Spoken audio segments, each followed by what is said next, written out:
À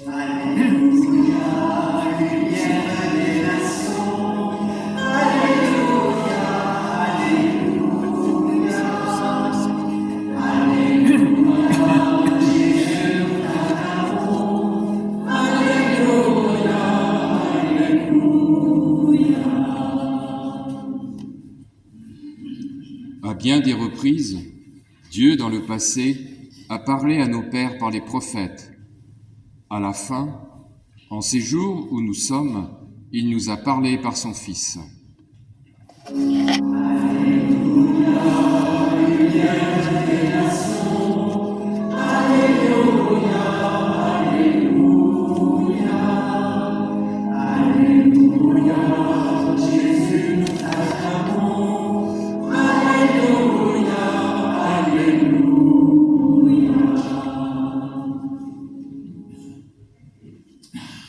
Le Seigneur soit avec vous. Évangile de Jésus-Christ selon saint Luc.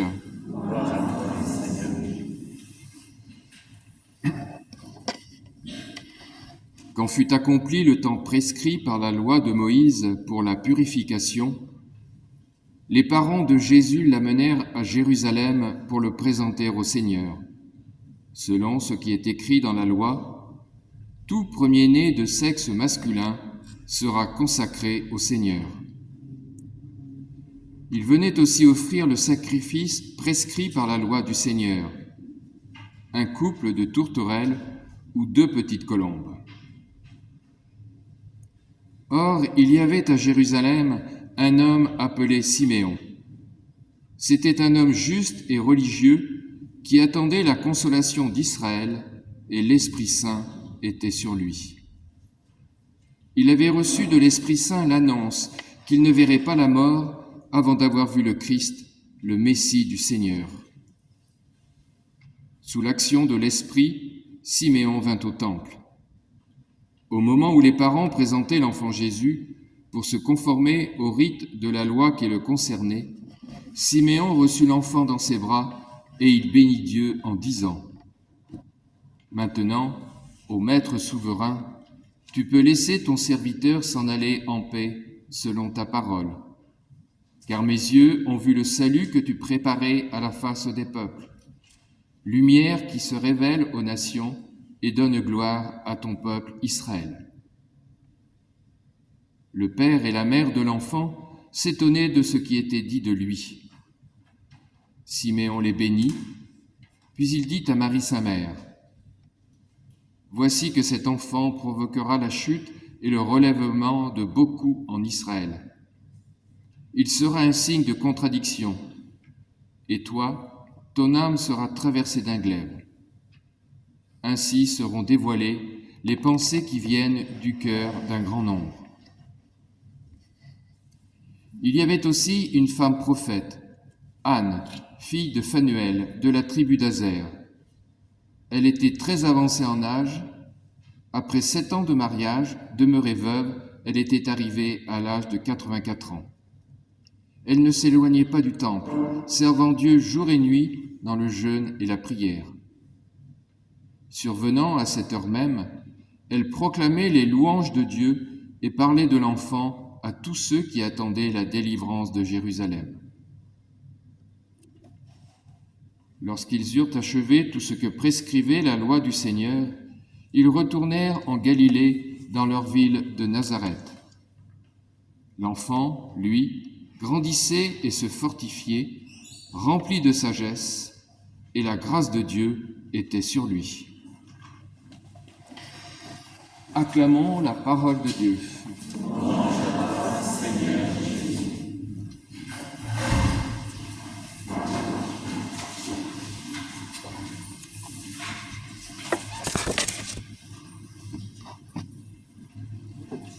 Bienvenue, Kader. Voilà, on a entendu plusieurs textes de la parole et c'est touchant, il y a eu de nombreuses allusions à Abraham. Comme nous sommes les fils d'Abraham, 3 religions monothéistes,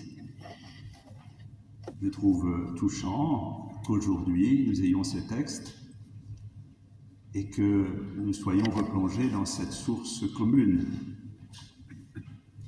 Alors venons-en à la fête que nous célébrons aujourd'hui, la Sainte Famille.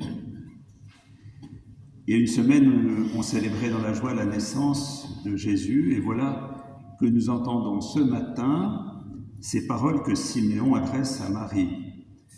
J'en dis une partie. « Voici que cet enfant sera un signe de contradiction, et toi, ton âme sera traversée d'un glaive. » Bon, c'est un peu rude.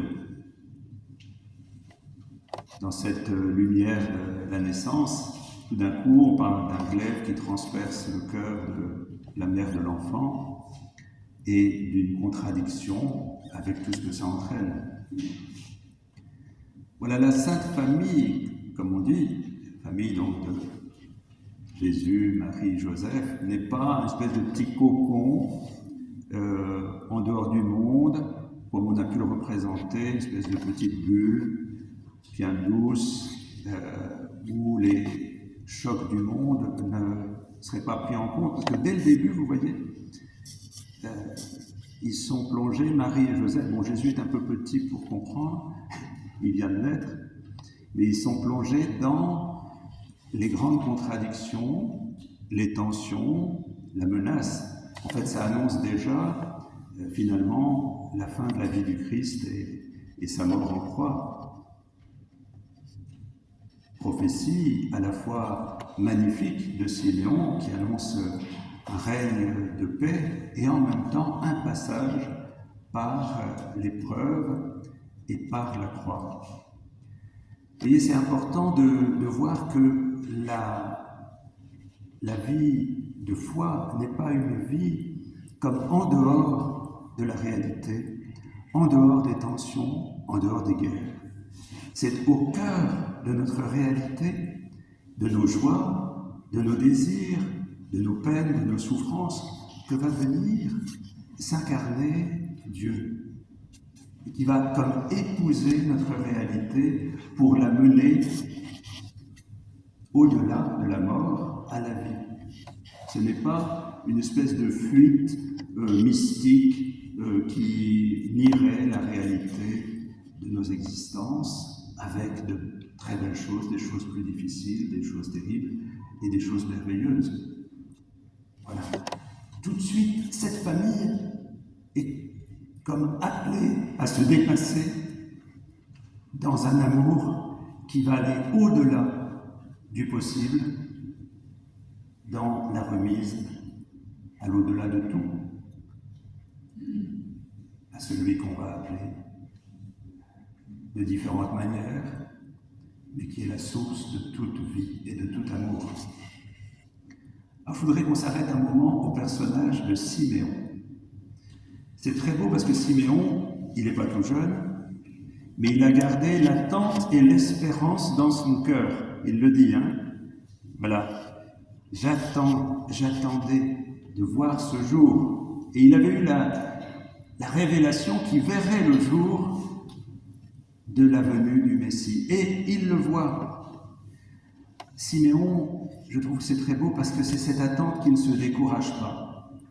Quand bien même les choses n'arrivent pas tout de suite, quand bien même il y a des choses qu'on ne comprend pas, eh bien, Simon nous dit « attendez ». Attendez dans le sens, non pas ne faites rien, mais vivez votre vie avec tout ce que vous pouvez vivre de combat pour la justice, pour la paix, pour la vérité, mais dans l'espérance que quelque chose va arriver. Il fait partie, Siméon, de ces pauvres d'Israël, vous savez, ces pauvres de Yahvé, qui c'était ce petit groupe finalement qui s'était purifié, qui attendait dans la justice, dans la simplicité, dans la paix, que vienne celui qui devait sauver le monde. Voilà un peu, voilà. Et Siméon ne se décourage pas. En cela, il est proche du père de l'enfant prodigue qui s'use les yeux à espérer le retour de son enfant parti. Eh bien, Siméon, lui, il espère en la promesse de Dieu d'un royaume nouveau, d'une terre de paix, une une civilisation de l'amour. Est-ce que nous sommes comme Siméon à espérer, à attendre, en dépit de tout, la venue de ce royaume de Dieu? Mais alors Siméon, qui voit, qui touche dans ses mains cet enfant, qui le prend, eh bien, il ne pense pas que ça va venir comme ça d'un bout de baguette magique, ce royaume de paix. Il entrevoit donc ce passage, ces étapes qu'il faudra franchir, ces renoncements et ces gestes d'amour qu'il faudra poser au cœur même de la tourmente. Voilà qu'il l'annonce à Marie et à Joseph. Un chemin, un combat pour ce qui est bon, un combat pour la paix. Et puis, il va ouvrir un horizon tout à fait nouveau, parce qu'il va élargir à l'universel le cœur de Marie et Joseph en disant que ce Messie sera une lumière pour toutes les nations. Et alors là, ils sont émerveillés et dépassés, parce que ça dépasse tout ce qu'ils pouvaient imaginer. Vous voyez, ils sont comme dépossédés de leur projet déjà, de leur projet de famille, par l'arrivée de Jésus, qui les oblige déjà à se dépasser, ce n'était pas prévu, et puis se dépasser dans leur perception même du monde nouveau. Ils sont entraînés vers un dépassement de leur perspective pour s'ouvrir à la nouveauté de l'universel et d'un monde où l'on se rencontre dans la paix. C'est un peu ça qu'on a voulu signifier ce matin, en se retrouvant représentants de nos frères musulmans, frères juifs et frères et sœurs chrétiens. Voilà, nous sommes ensemble pour signifier la paix. Noël, en fait, c'est pas une tranquille promenade en famille. Vous savez, comme le dimanche, on s'en va avec les enfants se balader. Moi, j'en ai pas, mais enfin bon, je suppose. Eh bien, non, Noël, c'est une entrée dans la pâte du monde pour transformer cette pâte et en faire une bonne pâte. C'est l'engendrement d'une humanité nouvelle, d'une humanité de respect mutuel, d'une terre nouvelle. Alors c'est comme un enfantement, là encore, je n'en ai pas l'expérience, mais c'est un enfantement un peu douloureux, parce que ce monde est saisi de secousses violentes, et pourtant nous espérons dans ce royaume de paix. La parole de Dieu ne nous démobilise pas, ne nous fait pas nous replier sur un arrière-monde. La parole de Dieu, c'est au contraire cette mobilisation de toutes nos énergies pour qu'advienne l'humanité nouvelle. C'est ça qu'annonce la Sainte Famille. Parce que ce n'est pas réservé à cette famille de Marie, Joseph et Jésus. C'est pour le monde entier que ça se dit. Qu'adviennent ces vraies relations constructives et bonnes. C'est une formidable espérance. Comme espérance, c'est un défi. Souvent, j'entends dire comment espérer. Bien justement, c'est le défi que Dieu nous lance, d'espérer en la capacité qu'a l'humain de vivre cette vie nouvelle.